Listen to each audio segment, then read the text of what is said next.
Good afternoon, everyone. Welcome back. I hope you got a chance to have some air and some food. My name is Megan Hoyer. I'm the Director of Public Programs and Public Engagement here at the Whitney, if you weren't here this morning. So it's the default MC today. You'll see me again at various moments, who knows when. It's my pleasure now to welcome you back for our second panel of the day, which Candice Hopkins will be moderating, and I'll let her introduce herself and the panel. But it's my pleasure to introduce another surprise guest. We're going to start the afternoon with a song, and we have George Alexander, aka Ofusky, who is a Muskogee Creek artist living in Santa Fe, New Mexico. His artwork explores contemporary Indigenous culture with imagery that challenges the boundaries of what is considered, it's in quotes, native art. So please join me in welcoming George.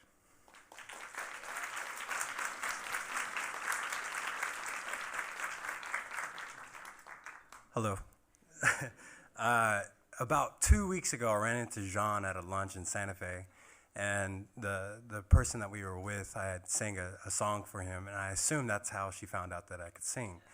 Because normally, I don't really sing out in public.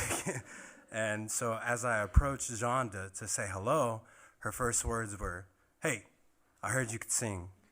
And I was like, yeah, I think I can sing. She's like, "Great, you're going to sing for me at the Whitney. Okay, see you later."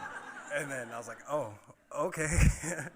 So as it was mentioned, I'm Muskogee Creek. I'm originally from a small place called Jemison, Oklahoma, which your cow is your closest neighbor. And I grew up in a very, I don't know how to describe it other than like there's a fine line between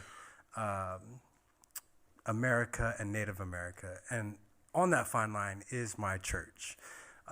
We sang these Muskogee Creek hymns that were inspired by the Gaelic Scottish hymns that they would sing. And so this is a hybrid of that, of my traditions and also the Scottish. And so one of the things that I really like is that I feel like we sort of hit the nail on something beautiful here between the collaborations of two different, very diverse cultures. So I'm going to share with you a song that I've learned over the course of my life. And these songs were actually sung on the Indian Removal Act when Andrew Jackson moved. My tribe was originally from Georgia and Alabama, but we had a little real estate problem back in the 1830s. That was an old Charlie Hill joke that I just learned too. So anyway, I'm gonna just go ahead and get into it. These songs were sung on the Trail of Tears, and so they have like these double meanings.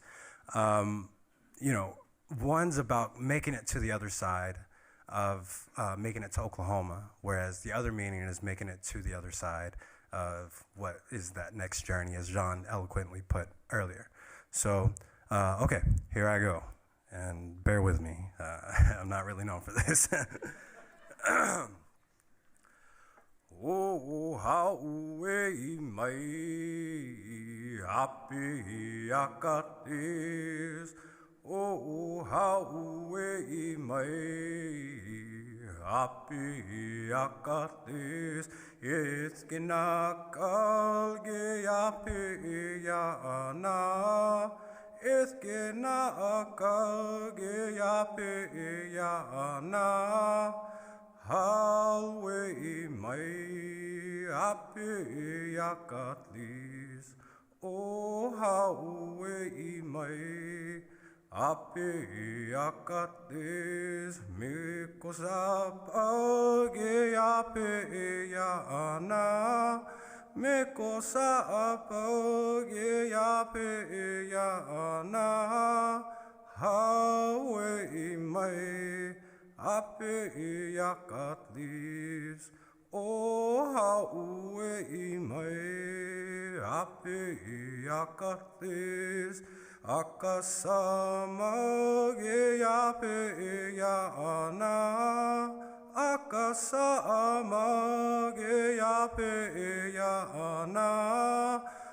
Halway my apiakatis is pogere is o meis it giskus is pogere is o meis it giskus is kinaka age apiana is pogere is o meis it giskus is pogere is o meis it giskus Bro.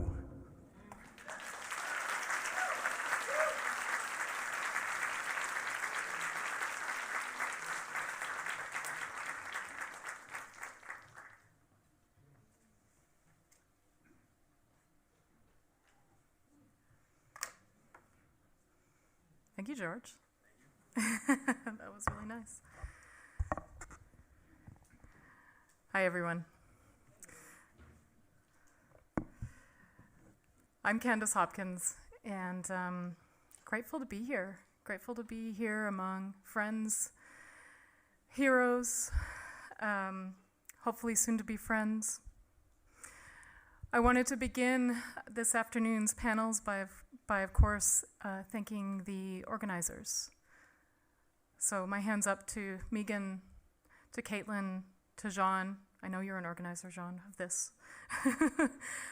Laura, and all of those in front and behind the scenes. Thank you. I'm also thankful for us being able to gather here together, and for most of us anyway, being guests on Lenapehoking. So I want to share some words about the incredible folks gathered on this panel, and you'll see them soon because they're going to come up, but they insisted on speaking from the podium. They're curators, after all. And of course, about Jaune herself. I also want to share some thoughts about curating, as this is what the panel's called, curating. And that's also what I do. I'm a curator. And the reason I'm a curator is in large part because of the very people in this room and also the people on this panel. Jaune Quick-to-See-Smith, this is you. Pete Jemison, this is you. This is you, Leanne Martin, my first mentor, an incredible Mohawk curator living in Ottawa. And this is you, Jolene Rickard. This is you, Heather Ahtone. This is you, the late Marcia Tucker, a teacher of mine and a trailblazer like everyone else. This is you, Jeremy Dennis, who are showing me new ways. This is you, Patricia Norby. There needs to be more of you at the Met. This is you, Dorene Red Cloud. This is you.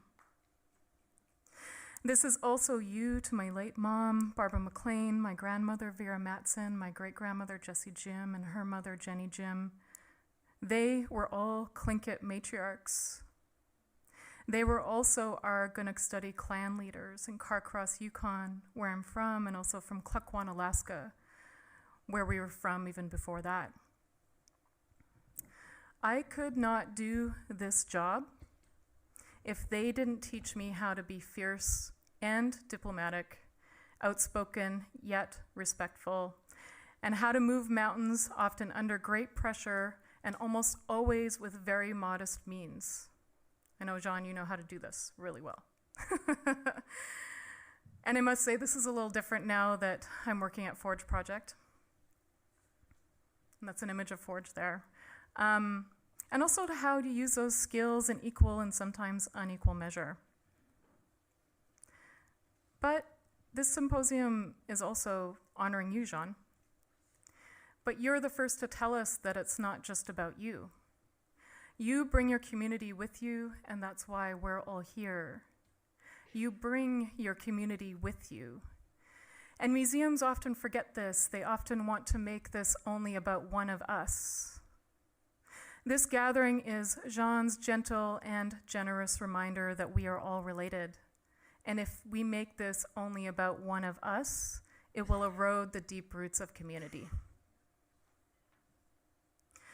When I was writing a brief essay for the Whitney Museum monograph on Jaune's curatorial practice, I began going through a small fraction of the 72 boxes of archives that Caitlin Chesson single-handedly scanned in the small back room at Garth Greenan Gallery. And it was there that I came across many handwritten letters to artists, to friends who are also artists, which now, Jaune, is pretty much everyone you know. Encouraging them, giving them feedback on their work, imploring galleries and museums to pay them, imploring museums to reimburse her for catalog costs, always modest, for shipping. What I also read were your letters to museum directors, big and small. And when I say that, I'm not talking about the size of the museum directors, I'm talking about the size of the museums. Also to tribal museums and community centers. But it was in those settler museums, if she already had her foot in the door, she was educating the directors in her usual firm yet kind way. And one by one, she was creating allies.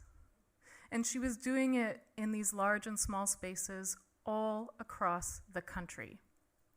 And I must say, she's pretty good at converting people. And Jaune's archives contained dozens of brochures, and they advertised events, large and small, that she had organized. And there were also things like accounting ledgers that were both typed and written by hand, and letters to administrators requesting and sometimes, again, imploring that they pay artists. It seems to be really difficult for institutions to pay artists sometimes. As well as asking, publishers to pay writers and vendors to do the same. But among them, there were also these long letters between Jaune and other artists, often simply just talking about their work, giving them feedback. Artists would say, "What do you think about this photo?" And Jaune would tell them what they thought, pretty honestly, too. It's pretty hard to get honest feedback from a friend. And in reading the letters, it was clear that these are not only close colleagues and friends, but part of a large network that stretches across the country and into Canada and beyond. And we, sitting here, are all evidence of that network.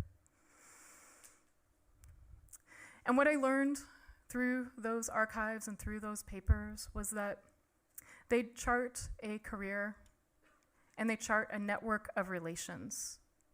This isn't about the career of one person, this is about a network of relations.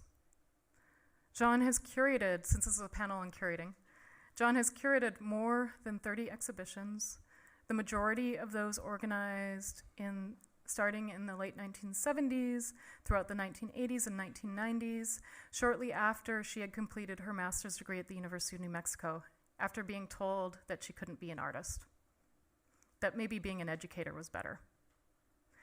And this timing was important because this was when dominant colonial history was being questioned and openly challenged by us.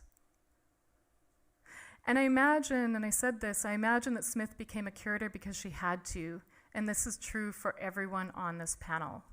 We became curators because we had to.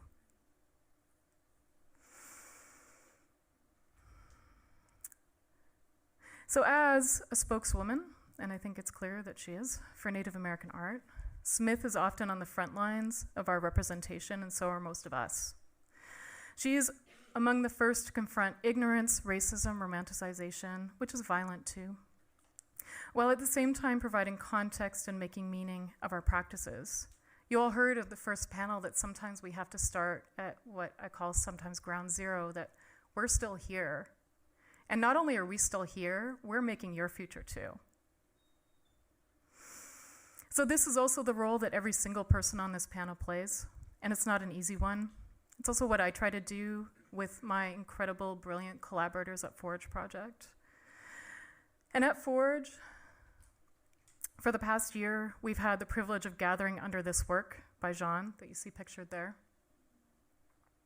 That's part of our active lending collection, and you can find more details about that on our website. And taking, a card out of John's deck, we lend to tribal museums, we lend to anyone who can handle the work safely, and we try to make it as accessible as possible, including sharing some of the shipping costs if it's a tribal museum or covering them completely. We need access to our work, so that's what we try to do. But this painting itself is a reworking of our Paper Dolls series, and you can see the original one in the exhibition on the floors above. And it's from the early 1990s, but this one is writ large. This work is colonial history writ large. It makes what has happened to us, to our ancestors, inexcusable. How we were made alien even to ourselves through boarding school experiences. How we were knowingly poisoned by trade blankets infected with smallpox. How we had our hair cut and our hair is sacred, and placed in institutional uniforms that were an extension of the prison industrial complexes, or perhaps they prefigured them. And these are the Indian boarding schools and the residential schools. And in the end, how for many of us, we were reduced to the violence of stereotype in the eyes of settlers, where headdressers have and continue to stand in for a people of more than 500 distinct tribes just here in the US. But as always, we refuse, and we sometimes do that refusal with a smile. And my fellow panelists will each share the ways in which we refuse. Not only through our curatorial practices and our work, but it's not just about refusal, because through our work, we are making new worlds, distinctly native ones, by us and for us. And once again, the expansive practices of all of us working together has enabled an ecosystem of native art and has produced generative platforms for makers of all walks of life.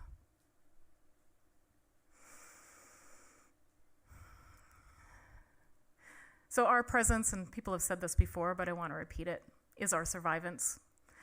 And when I speak of the impact of Jaune's practice as an artist and a curator, from everyone's impact as an artist and a curator, I speak from this place. I see it as our role to find ways to make use of these resonances so that they can further erode colonial foundations. Something that I argued is a tradition long held by Native women, but it's a tradition long held by all of us. So I'll say before the panelists come to speak and share their worlds with you, what each of us are offering today are not necessarily decolonial models. They're non-colonial ones. And that if everyone in the museum world did things like these folks do, we wouldn't need DEI consultants and would actually save museums a lot of money. Just putting it out there. And with that, I want to briefly introduce my fellow panelists, but I know they'll do a better job of introducing themselves, but also in the order that they're speaking. And just a reminder that our presentations are meant to be about 10 minutes, and that Jolene Rickard is deeply skeptical that we'll stick to that. Just saying. We'll see, Jolene, we'll see. So we'll hear first from Heather Ahtone, and Heather is someone that I've been grateful to know for many, many years. And Heather, along with her incredible collaborators at the First Americans Museum, has been able to create, I think, an Indigenous monument by and for us. That hasn't happened before, I don't think. And Pete Jemison, just like Jaune, so kind, but also a trailblazer. I recently was able to do an oral history with Pete that lasted 4 hours. And in it, I learned of this incredible history in 1969 when Peter was living in San Francisco in the Bay Area and was witnessing radical street theater that led to, in some would argue, to the occupation of Alcatraz and Red Power and the self-determination era. And there Pete was, just being real quiet about it. And to Dorene Redcloud, I'm grateful to know you. I'm grateful to know you because the Idle Jorg has quietly been doing radical work and honoring great artists, even when the bigger museums were not paying attention. And Dorene's bio isn't included in your handout, so I wanted to read a bit about Dorene. Dorene's an enrolled member of the Oglala Sioux tribe. Dorene received her Master of Arts in American Indian Studies at the University of California, Los Angeles, and has a Bachelor of Fine Arts in Ceramics at the University of Michigan, and Associate of Fine Arts in Museum Studies at the Institute of American Indian Arts in Santa Fe, New Mexico. So if anyone's looking for an expert, I'd say that, Dorene has the degrees. And Red Cloud worked at the National Museum of American Indian, Smithsonian Institution as a repatriation research specialist from 1999 to 2003. And if anyone's done that work, it's really hard work. And after a number of years spent working outside the museum field, she joined the Ahtone in October of 2016, where she is curator of Native American art. And Jeremy Dennis, I just had the deep privilege of spending time in Shinnecock, not at Ma's house, but near Ma's house, for a discussion that brought together members of Shinnecock community and members of the kind of museum world there on Long Island. And Jeremy, you're doing the radical work, because I've never seen a room that was almost equally divided with half Native folks and half settlers, and there was a kind of line down the middle. But at the end, because of you, everyone started talking to one another. And Patricia Norby. Patricia is doing the hard work at the Met, and like I said before, she shouldn't be the only one. But I raise my hands to you because you're doing what no one was able to do at that institution before. So with that, I would like to invite Heather to the podium.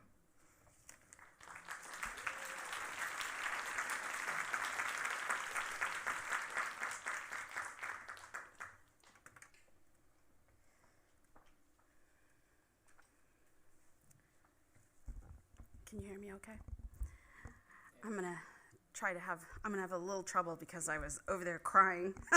So you'll just have to forgive me, and if you don't, you can get over it. So my grandfather taught me always to begin with gratitude, and I'd like to thank first and foremost John.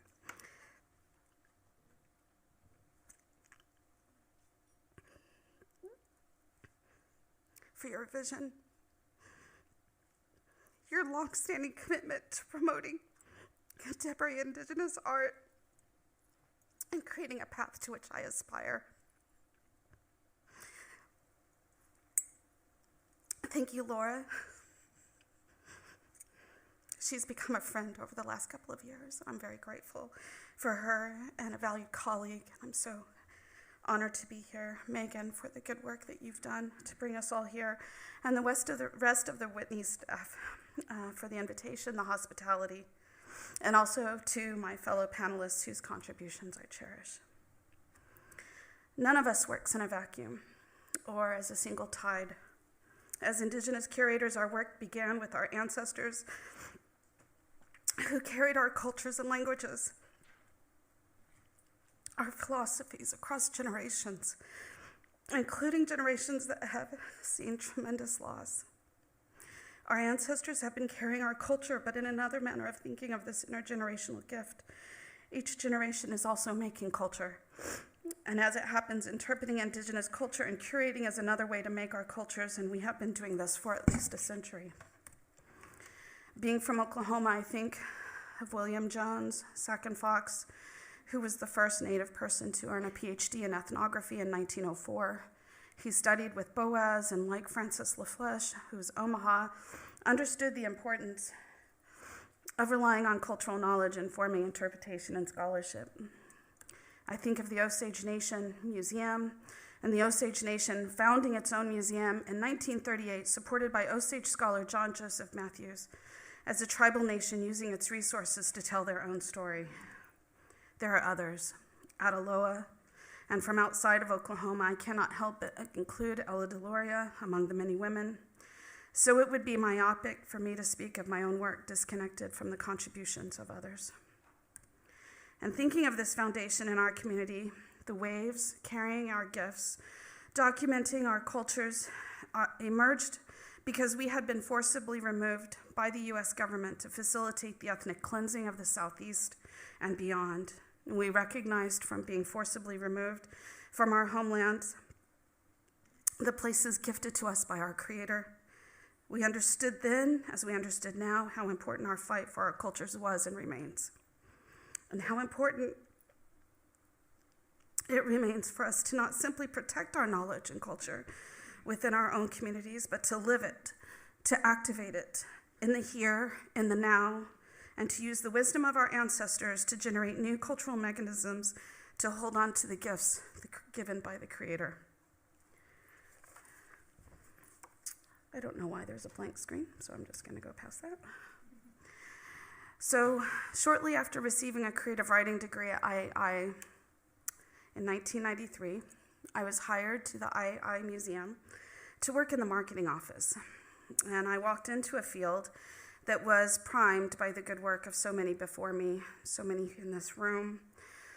George Horsecapture, Truman Lowe, Gerald McMaster, Jean, Jolene, Sarah, Richard Hill, Janine Antoine, Joanna Bigfeather, and with emerging curators, Kathleen Ashmilby, Nancy Meithel, Ryan Rice, Joe Baker, all on the horizon, getting ready to do big things. And it was a prime moment because, like a tsunami, the quincentennial of 1992 had spurred the Indigenous community to respond with many exhibitions that provided a strong vision for what can be done with contemporary Indigenous art. I've selected here just a few books that I read probably about 25 times each. And this is not a comprehensive list of what was being done then. It's just thinking of exhibitions that I saw and that I read and followed with great interest, recognizing the moment. And that term, the moment, has been used so many times yesterday and today. And here we are again. As an observer, personally, I felt the impacts of these Indigenous curators as we were all being connected culturally to the deep well of knowledge that fills the deepest wells of the ocean. And in that, I struggled with my own role. And I speak to this because it's been mentioned already by several, feeling the pull to be an artist or maker, a writer, a filmmaker, an advocate, wanting to be a good mother who fed and cared for a growing family. And so from 1993 to 2006, I explored my interests within my capacities to do professional work in several organizations that served our communities, and then I landed at grad school studying contemporary art history. Contemporary art history, not contemporary Native art history. And in all these experiences, I worked through how I could use my culture to guide my work. It was in grad school that I used my experience within ceremony, drawing upon Indigenous philosophy, understanding the power of synergy, to examine Walk Around Time, a performance work by Merce Cunningham with the stage set designed by Jasper Johns, accompanied by an audio recording that was initiated by John Cage, completed by David Behrman. All of this inspired by Duchamp's Large Glass. And after receiving encouragement from Merce Cunningham and Jasper Johns, I decided I really could take this back to Native art. And I believe that the artists want this.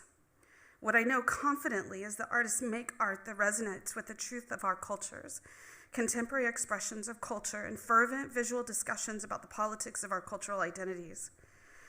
But I saw very little Indigenous voice in the scholarship, very little Indigenous voice discussing these works intelligently, even with the multitude that were published in the early 1990s. And yet the artists carried their tide forward. And while looking at the many projects and art being curated elsewhere, I saw too little Native art being examined for audiences in Oklahoma. So I decided to pursue it. And I recognized that while I have ambitions, and nobody will argue with that truth, there was limited access to fully understand what it means to curate with an Indigenous methodology. And with my experience as an IAI student and learning the mechanics of publishing, I felt that as mediocre as my work might be, I knew that I could feed those tides. And so I began formulating my own thoughts on how to bring the gifts given to me by family and community and the artists into the work of interpreting it. And with the willingness of the Native arts community, I started curating and publishing with the traveling exhibition. It was a little show called Art from Indian Territory. And in 2006, we took that little show and traveled it around to 5 sites, rural sites in Oklahoma, in places where nobody expected any attendance, and every single time, shocked by how many people came out. And then I followed it up with a show called Looking Indian in 2007. And it was clear from the community responses. We set a record at the Untitled Art Space in Oklahoma City with over 900 people in that gallery on opening night, and sold more art, second only to this date, to the Jasper Johns show that they had there. It was clear from the community response, the communities where the artwork traveled and the community of artists who saw themselves represented, that this work was welcome and that my efforts benefited our Native community, and my ideas about what it meant to curate were becoming clear enough to enunciate them. And so in 2012, I was hired at the University of Oklahoma's Art Museum as their curator of Native and non-Western art. At the same period, working there and curating as much as I could manage with kids and a family, I also worked hard to keep a pulse on the many projects that were happening elsewhere. I was inspired by the ongoing good work at NMAI with Kathleen, the great work in Canada led by Candice, and Sakahan. Sakahan blew me away. And the community-driven work by Joy Horsecapture at the Minneapolis Institute of Art. So for my part, I was beginning to formulate some clear ideas of how I wanted to curate through a series of projects. Starting with the 2002, I did 2 exhibitions from the James T. Bialek exhibitions. In 2013, I did Hopatui art from the Hopi community. In 2015, I did Enter the Matrix, Indigenous printmaking. 2016, From the Belly of Our Being, art by and about Native creation and all Native women's art exhibit. And in 2017, Photosynthesis. So in 2018, you can imagine that I was hired to lead the curatorial team to build the inaugural exhibitions for First Americans Museum, to fill 26,000 square feet in 38 months. I hope every curator in here took a little bit of a breath, because if I'd had any thought about it, I wouldn't have done it. As an institution that is led by a majority Indigenous executive leadership, board, staff, many of our members, our staff are artists as well. We have created a place where we understand that our work is generating new knowledge, and this is at the root of making our cultures, to actively create culture for the community. FAM was the first institution where I brought this methodology to guide all of our work, of course, including the curation of the exhibits, but also to guide the work cultivating institutional relationships with 39 tribal nations, commissions with 69 artists, and working with over 200 institutions for images and objects loans, as well as with the 67 community leaders and elders with whom we prepared 120 hours to facilitate 29 media projects in the galleries. This methodology was at the root of Curating Winneco, where we shifted the authority of curation to the tribal nations, working through the complex series of conversations whereby communities selected what objects could represent them, and renaming the objects in their Indigenous languages. More than advisors, the tribal nations taught us about the objects and worked with us on connecting these objects on loan from the National Museum of the American Indian with the descendants of the families who made or sold them over a century ago. This work continues today. I'm so proud of what our team is accomplishing as we continue to imagine new professional work in several organizations that served our communities and I realize I skipped a whole series of pages, so hold on just a second.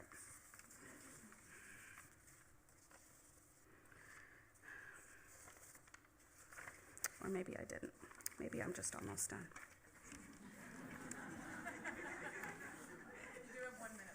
I do. So this work continues, and I'm so proud of what our team is accomplishing as we continue to imagine new ways that museums can work with our Indigenous communities and with our object relatives that reside within the collections of museums. In the last 10 years, I've become laser focused on creating Indigenous projects that work with the 4 R's, with a special emphasis on publishing to contribute scholarship to the field. I believe that there is great value in bringing our Indigenous philosophies to curation. I believe that as curators, we are making our cultures, enlivening them through our work, contributing to the future of what people, including Indigenous people, know about their cultures. That work is cyclical. It's grounded in an ongoing act of cultivating relationships with mentors, elders, colleagues, mentees, cultivating the next generation, Curating is a creative act, and I believe that this is one way I can contribute back to my community and support the creation of our future. And those waters will continue to flow. Thank you for the opportunity to speak to the history that informs my work and to provide this overview of my work within the broader scope of Indigenous curation.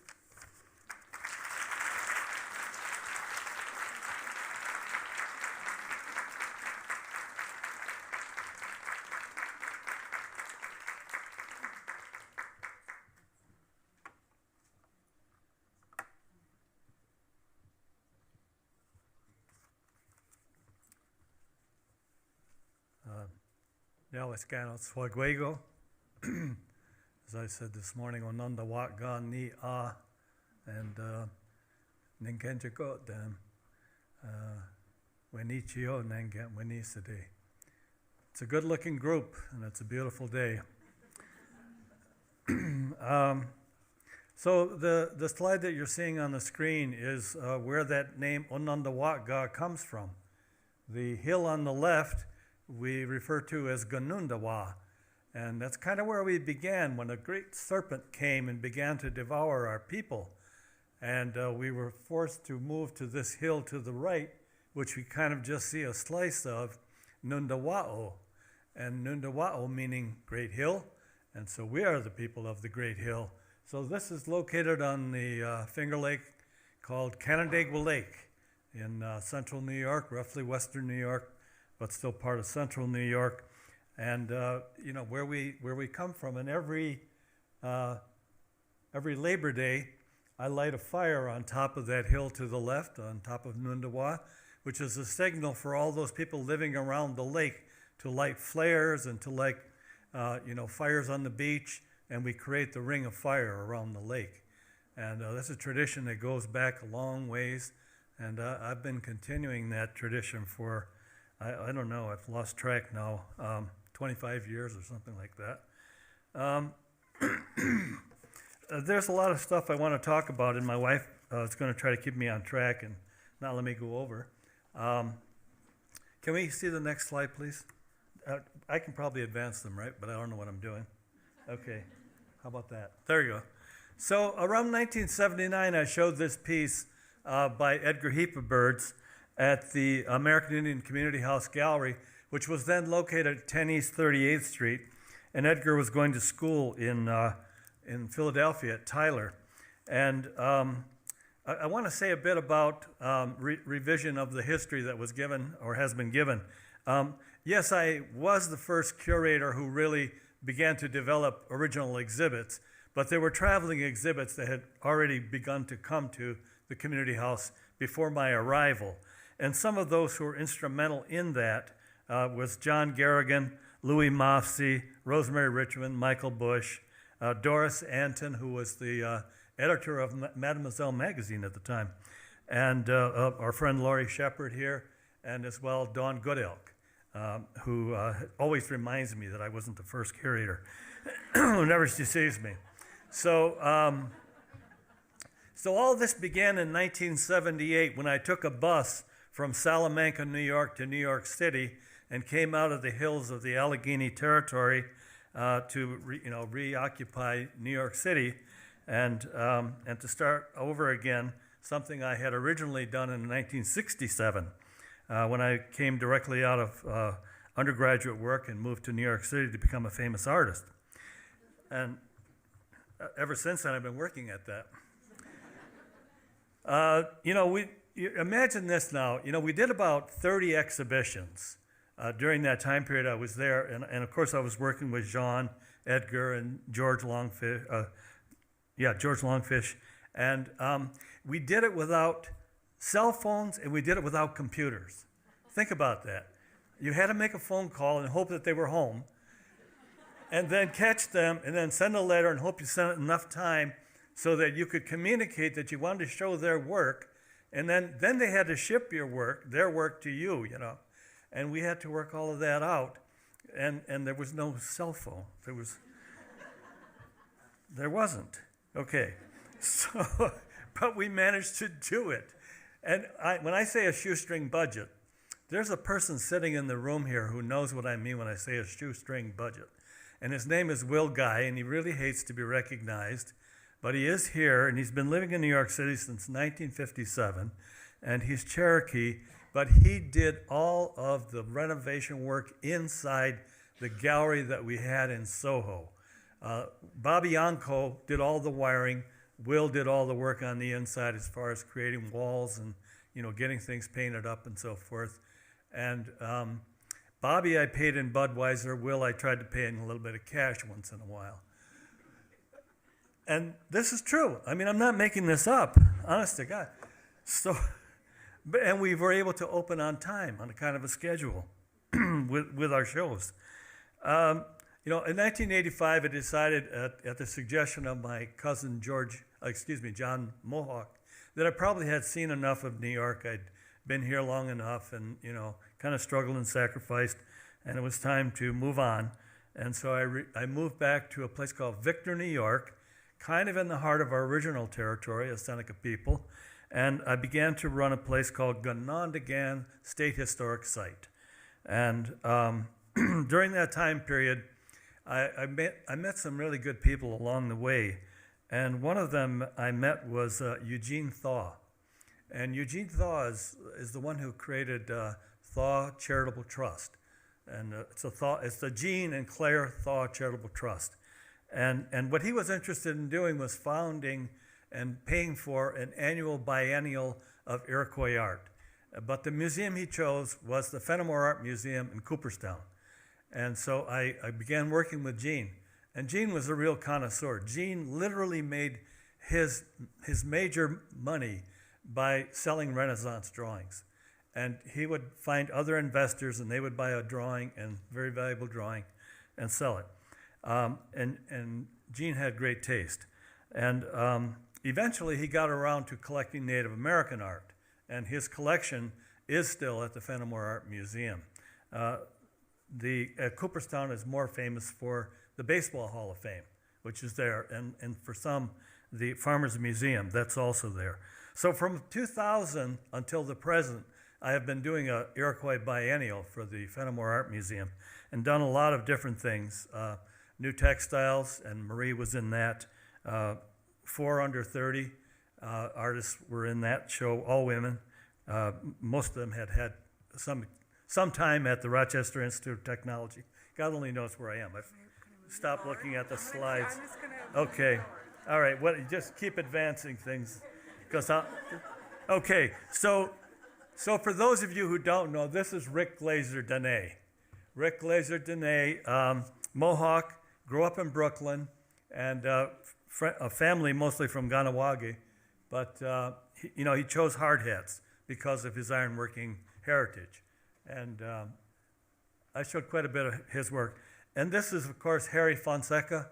And Harry won a prize from SWIA, and when he got that prize as one of those emerging artists, we did a show of his work along with others at the American Indian Community House Gallery, which was then located at 380 West Broadway in Soho. I had moved the gallery there in 1981, some sort of back and forth here, backing up and going forward, since I wasn't using the slides. So one of the people that I also showed during that time period, and mainly driven by Edgar, was a show of contemporary abstract artists, and this is Sylvia Lark. And coincidentally, Sylvia and I had gone to Buffalo State in Buffalo, New York, and we didn't see each other again for another, 20 years or something like that. And I found her doing these monoprints, and really lovely. We lost Sylvia far too young, but this is one of the prints. And at the time that she was doing these prints, she was spending a lot of time in the Himalayas, and really influenced by Eastern thought, and especially by these candles that they made kind of out of a oil, and that sort of lit up rooms where she was. And anyway, that lighting really influenced her work. And by the time I started working with Fenimore Art Museum, there were cell phones and computers, making my life a little bit easier. And this is one of my favorite artists, still today, Stan Hill. He's Mohawk. He was Mohawk, I should say. He's deceased. But he was an iron worker, and he lost his son through a tragic accident, not ironworking, but a car accident. And he turned away from ironworking and decided to become an artist, and started carving an antler, and antler that was given to him by Duffy Wilson. Some of you may know him, a rather well-known Tuscarora artist. And this is one of the early ones that Stan produced, but I just think it's just the loveliest little piece. And I was able to do a retrospective of his work, and to see him in tears because of seeing all of his work together for the very first time, it was the most moving experience. And nothing can replace that kind of happiness in the face of an artist who you admire. This is another artist who's one of my favorites, Peter B. Jones, who is Onondaga Seneca and comes from Cattaraugus, and began his career IAIA, and but has really been he has really developed bronze now. He works in bronze quite a bit, and he's done a few canoes with people carrying them. Oh my God, 1 minute. Okay. Just for that, I'm going to sing. And I really can't sing. I'm not making that up. Okay. So, I got so sick of waiting for museums to do the right thing, I decided to build a museum. And that's no easy task. I had to raise $11 million. And so what I did was, I went back to the people who had helped me in various other places, including Gene Thaw, including the Rock Foundation, including Ungwe Onwe, which is a Cayuga-owned business that's in Ithaca, New York, and to others that I had met along the way who had deep pockets. And so I built the Seneca Art and Culture Center and opened it in 2015. And, this is like, I'm working for New York State Parks, right? And they're working against me. They're convinced I will never be able to do this, and I'm convinced I'll be able to do it. And so, we're at loggerheads, but it happened, okay? And so at that time, around that time, none of the big institutions in Rochester wanted to really work with our Friends organization. And now they're all falling over themselves trying to work with us. They all want to do some kind of a project with us. They're all coming to us from all different sizes of institutions to try and figure out how to work with us. And we're letting them.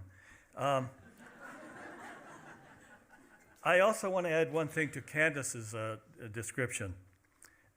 What happened was the White Roots of Peace was traveling in San Francisco, and they met up with Richard Oakes. And Richard Oakes was telling them about that law that when there was federal land unoccupied, you could go ahead and occupy it. And so Tom Porter, among others, and a woman named Dewa Senta from Onondaga told him, go ahead. And so then he did. He jumped off that boat and swam out there in his cowboy boots. If you don't know what the currents are like around Alcatraz, how he did it. Oh, and at that time, she's correct, I was working at Ghirardelli Square for design research. And so I witnessed the whole thing, from the shore. They were short on cash, and I didn't think I'd be any help out there. Okay, so lastly, this. Here's another artist whose work I really love. Richard Nephew. This is a skateboard made out of a moose antler. God, I wish I had bought this, because he contacted me once to offer it. I had been trying to get it from him for years, and he contacted me to offer it, and we were in the midst of this kind of mess, confusion, and I just couldn't respond to it, but hopefully he hasn't sold it, and it will become part of the Seneca Art and Culture Center. Fantastic artist who divides his time between a lot of other things, but every once in a while he does one of these absolutely amazing pieces like that. Let's go ahead just a little bit and we'll just run through these. Carl Beam. Showed Carl Beam's work here in about 1984, I think it was. Gallery 10 had a gallery here briefly, and Carl Beam, I connected with him. Great artist. This guy, George Longfish. If you don't know George Longfish, he's unbelievable. Tuscarora and Seneca. Okay. And Alfred Youngman. The interesting thing about Alfred Youngman is that he is the one who convinced Fritz Scholder to start painting figures. Seriously. Okay, so, at one point the NEA hired me to go around the United States and evaluate small arts organizations. And the NEA traveled me all over the place one summer. And I went hither and there. And during that time, I went to Duluth, Minnesota. And I met a guy there and told me, he said, Fritz Scholder used to teach here, but this was before he knew he was an Indian. And he used to paint stripes, right? He used to paint stripes. So there's some truth to what Alfred said about him convincing Fritz to start doing figurative work, because this is a very early piece by, by the way, Alfred Youngman did go to IAI. Okay, next one. Great artist, Tammy Tarbell. We lost her. Every once in a while, she would hit a period of depression, but does the most beautiful work, has done the most beautiful work. One more, Carson Waterman. He's about to have a retrospective at Onosagwan Date, which is the Seneca Art and Culture Center now on the territory. Not the one that I built, but the one that's on the Allegheny territory. They're going to give a retrospective to Carson, who's the Cattaraugus Seneca. And this woman, Sally Benedict. Jean remembers Sally Benedict. When Jean said she was traveling through the North Country and I was telling her about the pollution from the Chevrolet plant and Domtel and all the rest of them, Sally was the victim of that. Sally got an environmental disease which took her life in the end, but she did so much amazing organizational work for the Akwesasne Mohawk people. And so anyway, for now I'll leave it at that. Danito.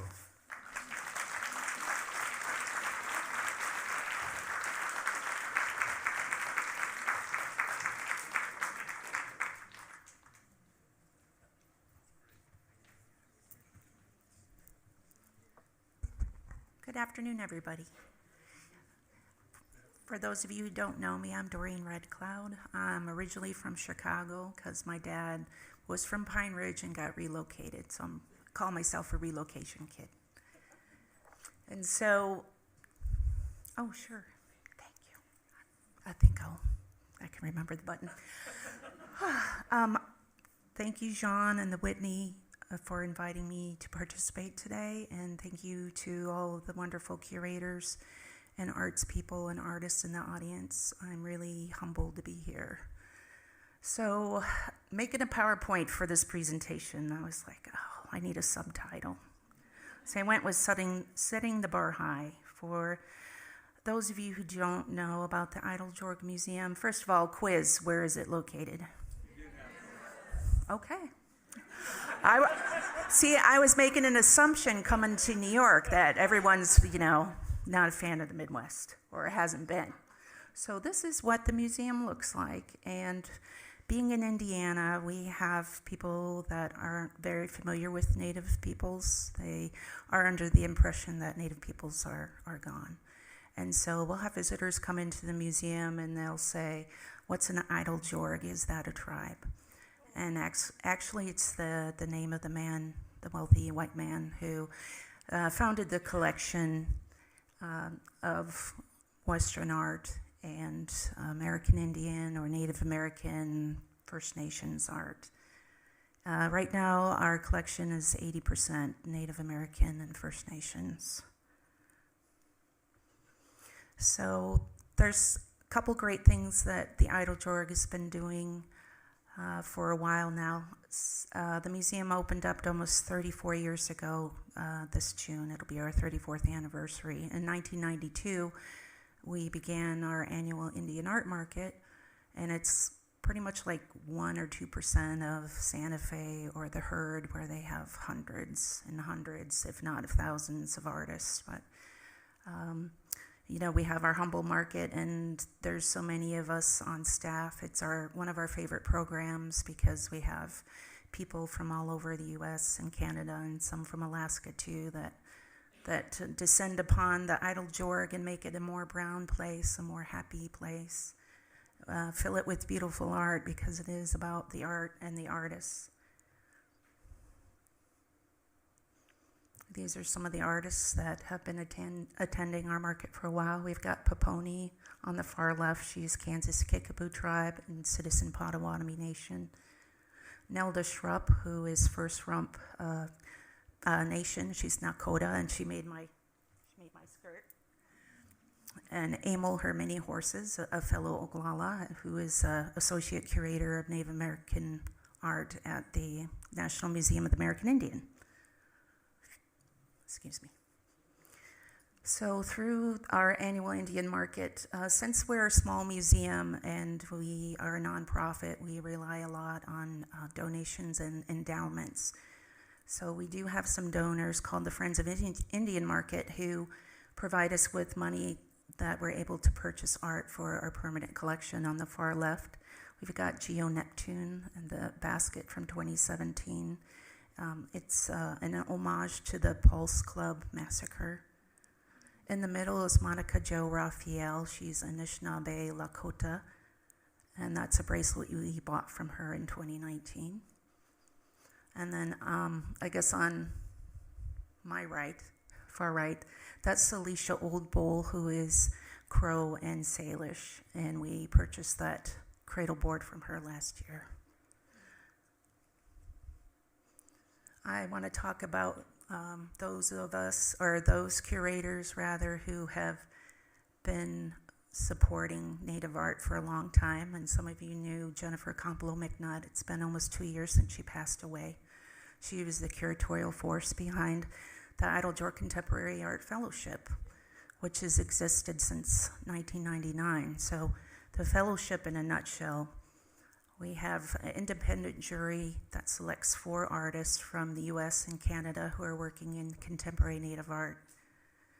And we at the museum, we curators, in line with our community advisory group, we pick the invited fellow. And so there's Jennifer at the top left, and then the very top picture is the first homecoming. We've got some fellows in the audience who were there at the first homecoming, and then the second homecoming in 2017. I also wanted to easily go off on tangents, I'm sorry. So the fellowship, we award the fellows unrestricted cash amount. It used to be $25,000, and then beginning this year, it's $50,000.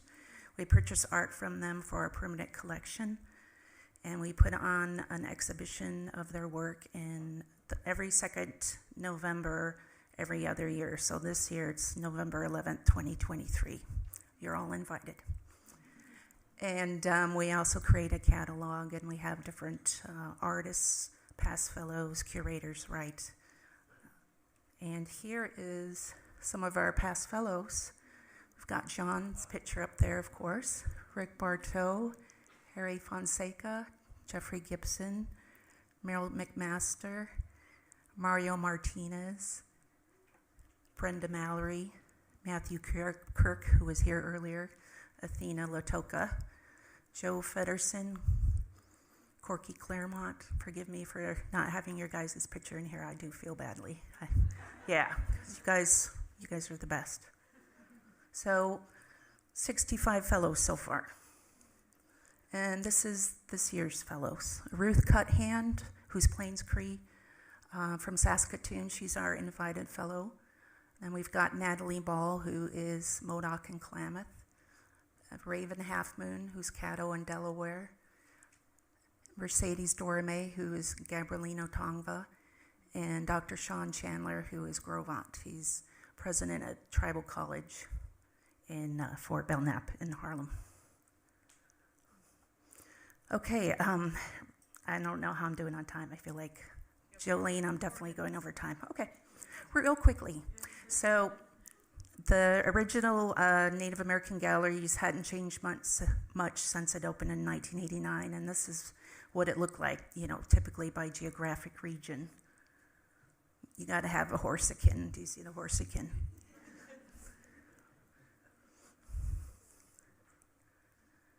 And so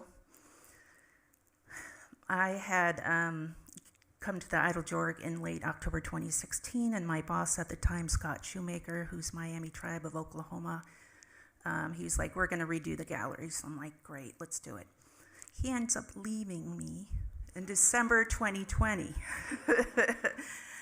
And right before COVID, and then we hire an exhibit design firm from Ottawa, Canada, and most of our meetings were online. So I can kind of relate to Heather's stress. I think Heather had more stress than me about trying to get things done. We did not do as much consultation with local communities as much as we wanted to because of COVID, but we worked with our Native American Advisory Council. And the picture on, I guess, my far right, or over there, is the ribbon cutting from last June before we opened the galleries. And then afterwards, we presented everybody with a blanket, because it's all about the community and not being afraid to ask for people's input and to continue to have that relationship after the project's done. In a nutshell, our big idea was since forever. That's what I like to say instead of time immemorial, because we Native peoples have been here forever. The first peoples of North America have created items of aesthetic beauty for diverse purposes.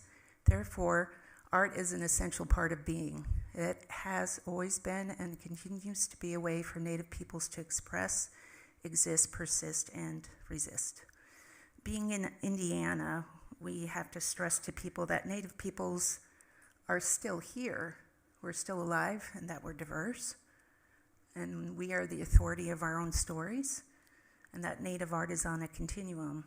What's old informs the new, and vice versa. So something that was made hundreds of years ago was contemporary. Something made hundreds of years from now will be rooted in tradition. We have 3 themes, and I think I'm running out of time, so I'm just gonna, instead of doing the usual breaking down the galleries by geographic region, we did themes that are common to most Native peoples, and that's relation, continuation, and innovation, and I'll go over the relation part. It's really about Native people's relation to land and spirit, animal and plant, and to one another as a community. And for some people, that's the hardest to grasp, our connection to the land. Why, when you always are around Native peoples, they're always like, who are you, where are you from? Because it is about the land. And since we're in the Midwest, we also wanted to talk about the mounds, because there are cable shows that like to say that ancient aliens built the mounds, which is not true. It's related to Native peoples living today. And so here are a few pictures. It's hard to get a sense of it, but we have our land acknowledgement, and then we had a condensed version, so you could be literally walking on the land acknowledgement. This is an introductory space. That installation was commissioned by 2019 Eiteljorg Fellow Hannah Claus, who's Bay of Quint Mohawk. And then we have an education space, because we do get a lot of school groups who visit and want to learn more about the Native peoples of Indiana. The other slide is talking about the relationship to land and to those ancient places. We got continuation. We came up with low-tech interactives that I see people of all ages playing with or working on. And then in this section, we're referring to boarding in residential schools, forced migration, and relocation.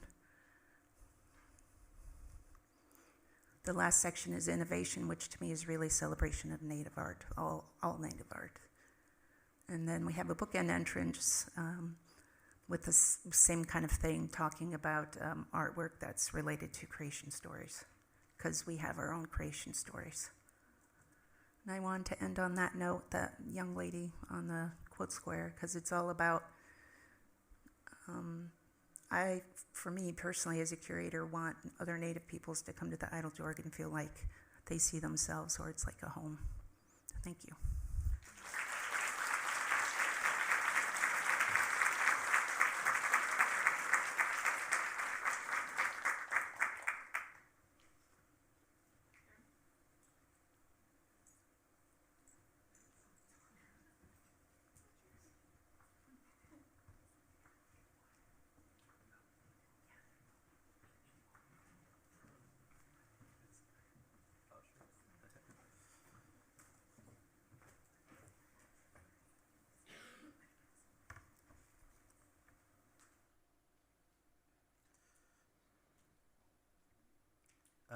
Hello, everyone. Thanks for your patience. It's so good to be here. My name is Jeremy Dennis. I'm from the Shinnecock Indian Nation in Southampton, New York. I first want to thank you, Joan, for bringing us all together, and also congratulations on over 4 decades of artwork. So amazing. I look up to the work that you have in the galleries. I've also been working with the students here at the Whitney each week, creating work inspired by your portfolio. So thank you again. I also want to thank Laura, Caitlin, Megan, and the Whitney. You all actually came out to Ma's house, which you see on screen, back in January of this year. And so, as I mentioned, I've also been working with the Youth Insights program here at the Whitney. I've been here on and off for, I believe it's been 14 weeks, coming every other week. So I want to give thanks to Araya Henry and Maria Gonzalez for really facilitating and leading the initiative. So I come in as a visiting artist. Much of what Candice actually mentioned earlier resonated so much with me in terms of curating. When you're an Indigenous artist, sometimes you're stepping into opportunities thinking that you have the artwork, you have the artist statement, you can just hand it off and they'll be understanding. But I'm sure there's so many Native artists in this room alone that when you're offered opportunity, you actually have to step into the curatorial role, volunteer so many hours in terms of empathy, understanding, interpretation, just every single role in terms of just being accepted, like every other artist. So before jumping into Ma's house and the project that is up and coming, I want to start with these 2 illustrations. I believe they're both, if I'm not mistaken, done by David Bunn-Martin, who's also Shinnecock here in the room. Is that you back there, David? Waving. Thank you, David. So these beautiful illustrations represent the 13 original tribes of Long Island from Brooklyn to Montauk. And on the right is our tribal seal and flag as Shinnecock people. And there's just so much symbolism in terms of what makes us unique as a people. Of course, we're one of over 570 other federally recognized tribes as of 2010. And so we're a coastal people. We have the Indigenous box turtle in the center, the 2 Atlantic right whales, and many other symbols that represent who we are and our proud 10,000-year history. But perhaps most famously in the 21st century, we're most known for our annual Labor Day weekend powwow, which I invite you all to come out and attend. There's tens of thousands of people who come out for this 4-day weekend. Hopefully for the first time, we just sent in an application, but Ma's house itself will have a booth among the over 100 vendors who come out each year. And so if you're unfamiliar with a powwow, it's a gathering of nations. The public is invited. It's a celebration of traditional food, art, craft, dance, storytelling, and many other things. With that, a little bit of context, I want to jump into Ma's house. And so Ma's house is today a communal art space on the Shinnecock Indian Reservation, but in the 60s, it was our family home. And so on the left, as you see, that's my older sister Kelly, Dennis, and I. We're actually standing in the house during the early renovation.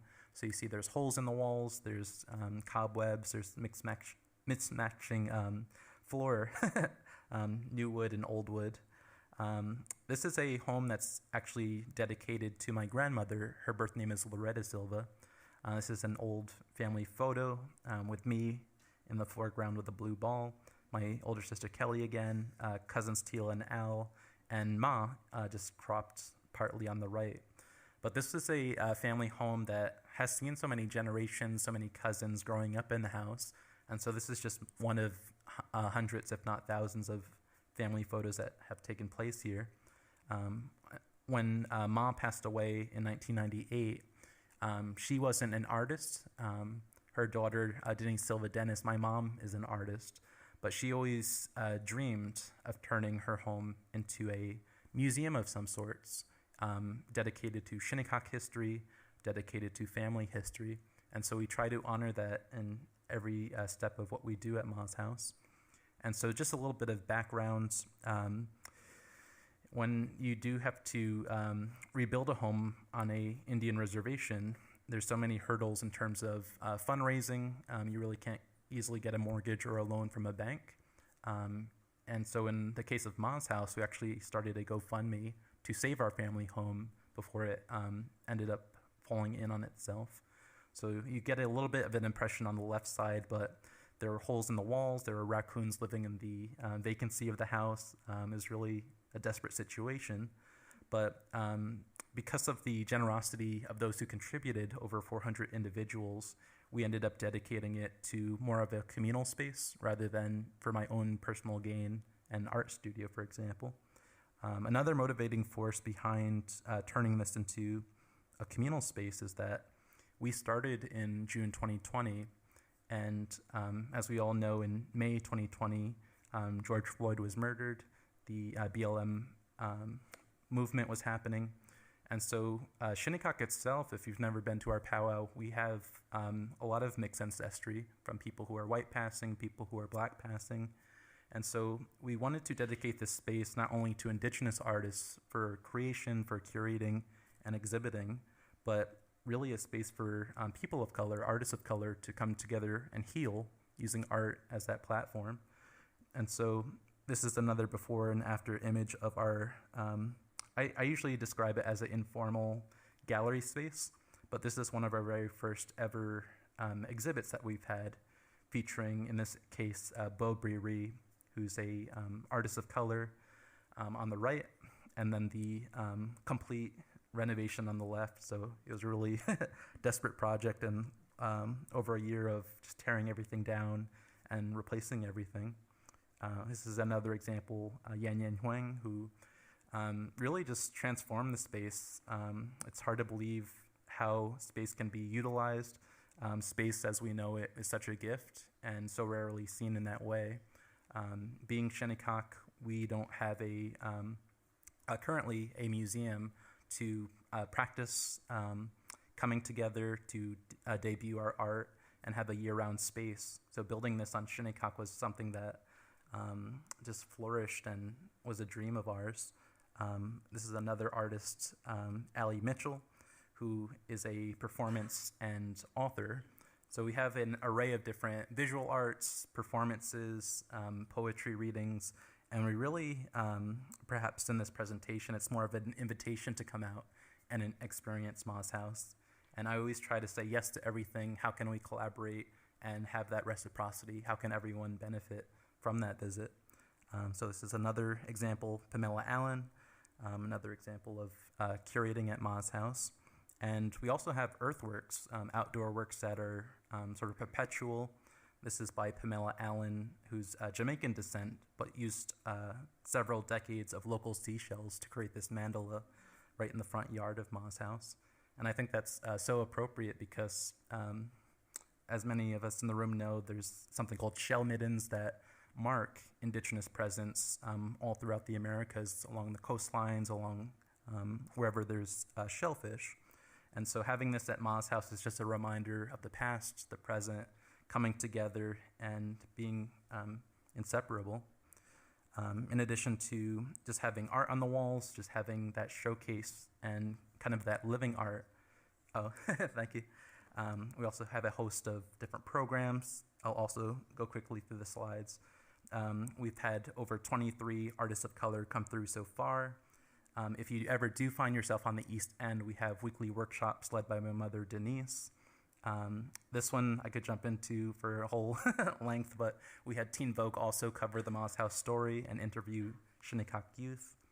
We also have an amazing library of over 400 Native American content books, from academic journals to fiction, poetry.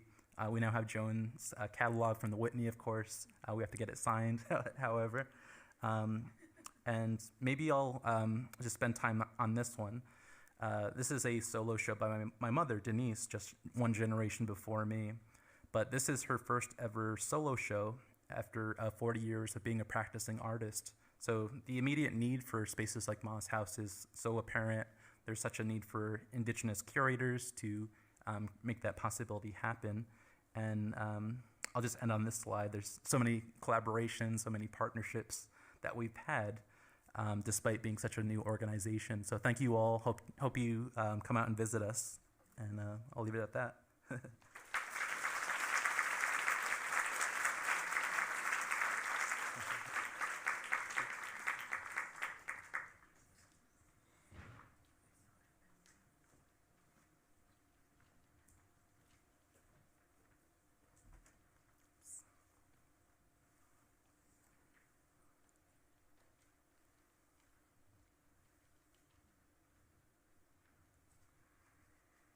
Nari Hamashak. Hello, I'm Patricia Norby, Associate Curator of Native American Art at the Metropolitan Museum of Art, and I would like to first say that as a woman of Purepecha descent, I am a guest here in Lenape Hoking, and I offer my respect and sincere gratitude to the Indigenous peoples here who call this place home and everyone here in this room today. I'm incredibly honored to be among such esteemed colleagues, and I would like to thank Adam, Laura, Caitlin, Megan, and the rest of the Whitney team for inviting me to be part of this program. I'd also like to thank my fellow panelists for your beautiful presentations. It's really quite incredible to be here in this space with all of you today. Jolene was one of my first supervisors at NMAI, and then who else? Oh, Dorene and I, we went to a Pearl Jam concert years ago. That's when we first met. So just looking at all the reflecting that's going on and seeing so many familiar faces, and I was seeing people on the screen in my fellow panelists' presentations. Dr. Brenda Child, who was my mentor and still a dear friend and colleague, who was my dissertation advisor at University of Minnesota, Twin Cities, and then also Truman Lowe, who was the first person who brought me into the museum world when I was still working on my MFA at the University of Wisconsin-Madison. So to see all these people and how we were all interconnected, and then how everyone was connected to Jaune in some way, is really quite incredible. I wanted to start with this slide because this image, a poster of this image, along with Jolene's photography, was hanging in the printmaking studio where I was working on my BFA in the early 90s at a small Catholic college in Dubuque, Iowa. And it was a pretty radical, small Catholic school that had a bunch of really kind of radical nuns running the place.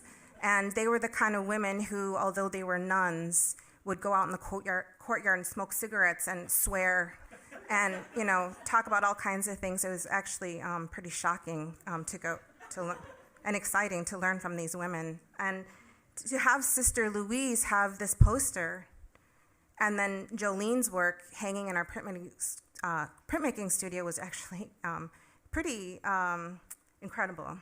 So what I want to say about this, and also Jolene's photography, which I wrote about recently for an exhibition, was that Jaune and Jolene, your work kept me going in the early 90s.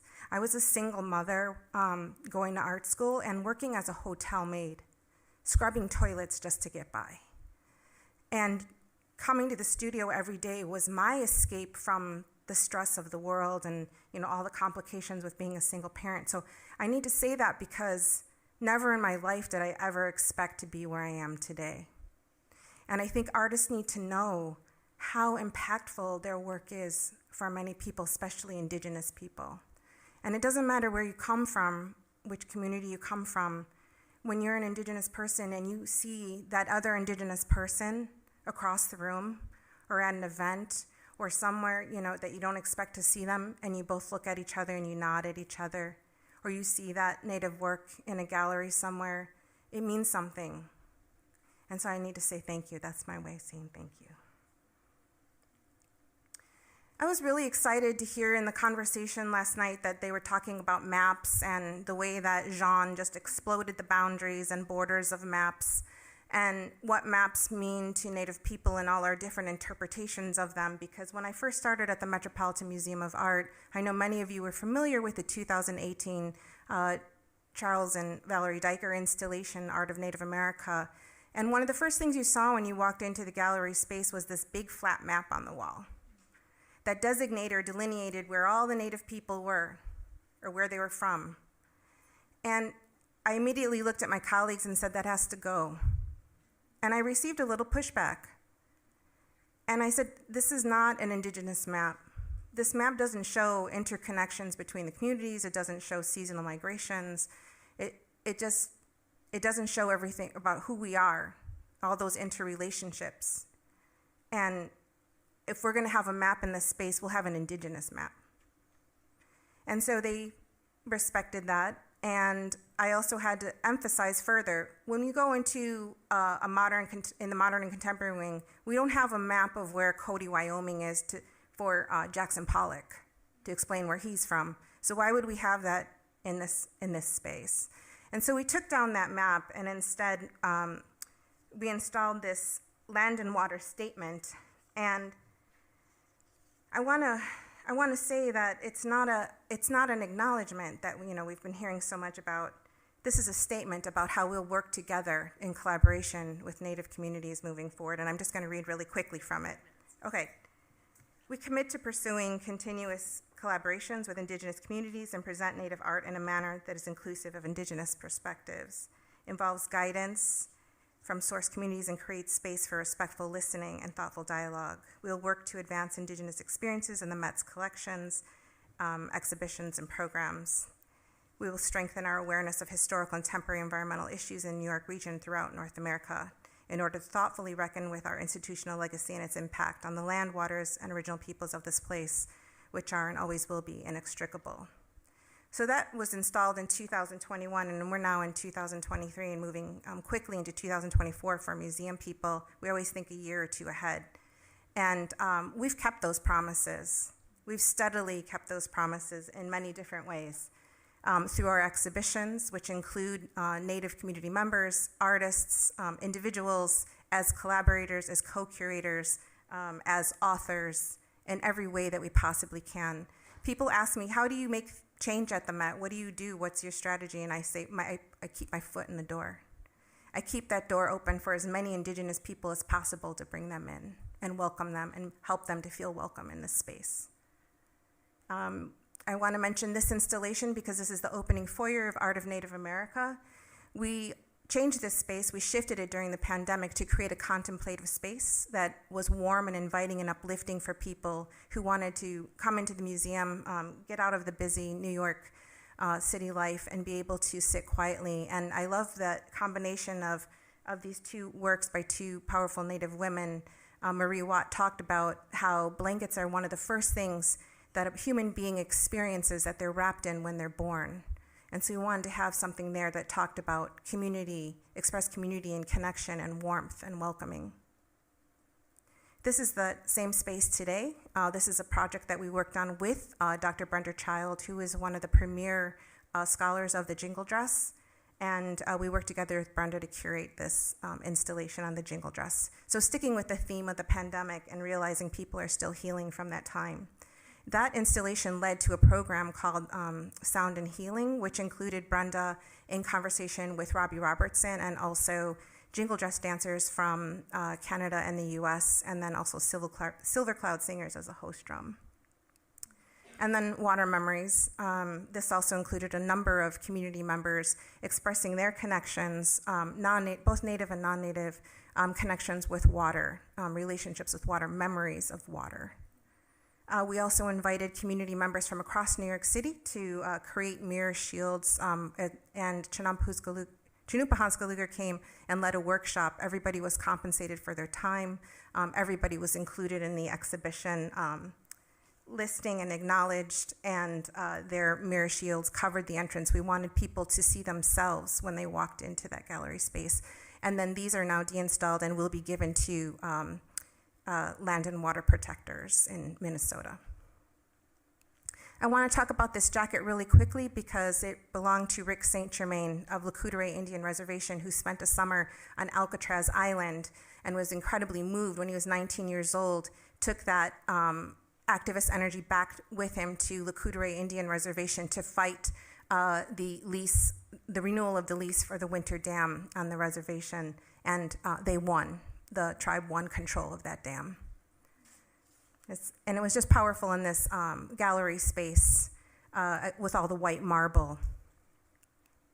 And then our exhibition projects moving forward across the museum include colleagues that we know or have connections with contributing to different projects. And then our next one is Grounded in Clay, which includes 60 Pueblo community curators. It's the first community curated, entirely native community curated exhibition at the Met. And I just want to say, because I only have a couple minutes, you don't have to worry, Candice. I know that I'm not supposed to be the only person there.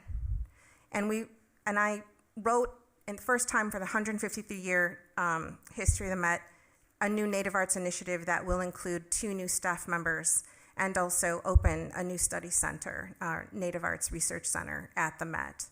So there is change happening. And when you're a Native person who comes from south of the border, when your ancestral roots come from south of the border, you never know how you're going to be treated by both white people and Native people.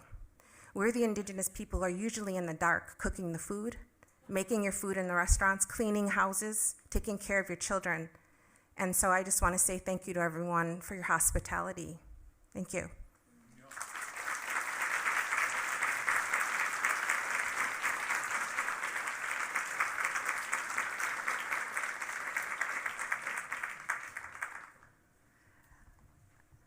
So I have to say that Jolene was half right.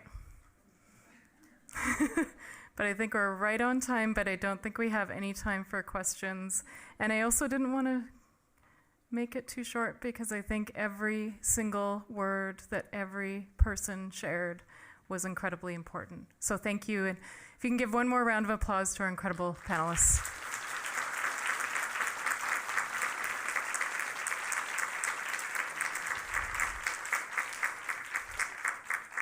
And please remember the histories that they shared, the artists that they shared, the futures that they shared, because we can all learn from that. So thank you.